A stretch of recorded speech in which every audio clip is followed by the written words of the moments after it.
so I'll start by introducing myself. I'm Monica. I am Zoe. I'm Elizabeth. I'm Lily. Cool. And then our system is female reproductive. Our procedure is hysterectomy surgery. And then Elizabeth will start us out. Keisha, a 45-year-old female, came in with history of anemia. She complained of fatigue, night sweat, severe pelvic and abdominal pain. No major prior surgeries reported. A transvaginal sonogram was performed. It resulted in Keisha having a uterine fibroid. The doctor recommended her uterus to be removed via robotic hysterectomy. Hi, I'm Zoe. I will explain why this surgery is needed. Keisha needs a hysterectomy because she's having very heavy and frequent period, along with severe pelvic pain and anemia. Because of her diagnostic findings, she has multiple fibroid, 2 endometrial polyps, and an ovarian cyst. These pictures here show what those typically look like. And here you can see a laparoscopic view of severe fibroids. Because of these issues, she deals with daily discomfort and ongoing anemia. So hysterectomy is the most effective way to stop her bleeding and relieve her pain. So what's the main goal of this procedure? First, hysterectomy helps stop abnormal heavy periods that can lead to anemia. Second, it relieves chronic pelvic pain caused by fibroid or other uterine problems. It can also treat uterine polyps when the uterus drops down. And finally, it may be done to remove cancer of the uterus, ovaries, or cervix. Overall, the goal is to remove the source of the symptoms and help the patient live more comfortably. So there are several types of hysterectomy. Hysterectomy, the term is easy, determining is removal of uterus, and there are several types, and each defined by which part of organ to be removed. So the first one is total hysterectomy, is remove uterus and the cervix, and this is the most common one.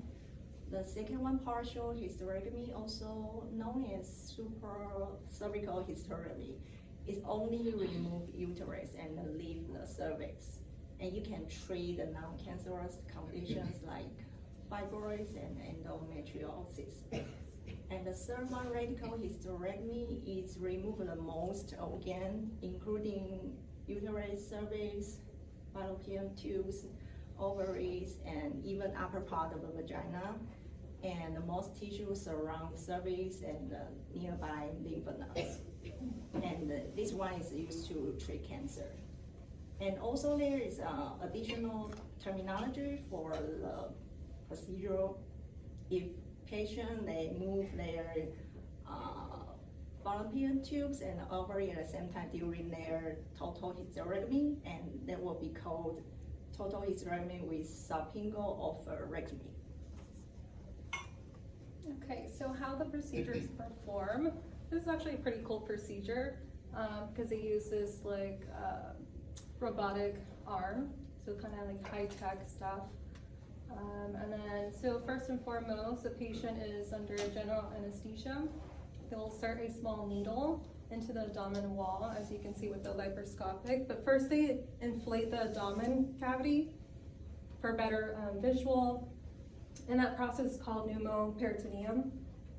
And then afterwards they do a four 1-inch abdominal incisions, and then that's where they're gonna insert the robotic arm. And then along with more cameras. And then blood vessels supplying the uterus will be sealed and cauterized. And then along with the uterine ligaments are gonna be detached. And then for Kesha's case, she actually had her uterus and cervix removed, and it's exited the vagina.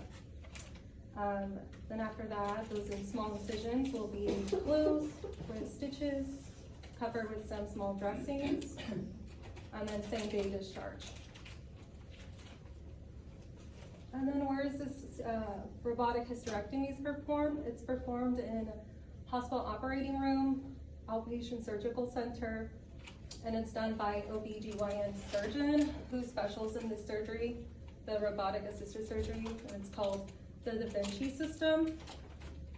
And then surgical team is surgical assistants, anesthesiologists, nurses, scrub techs, and then how long it takes, 1 to 2 hours. Sessions was 40 minutes due to experience.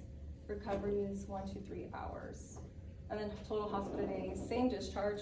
Some patients, they stay overnight, but usually it's discharged that same day.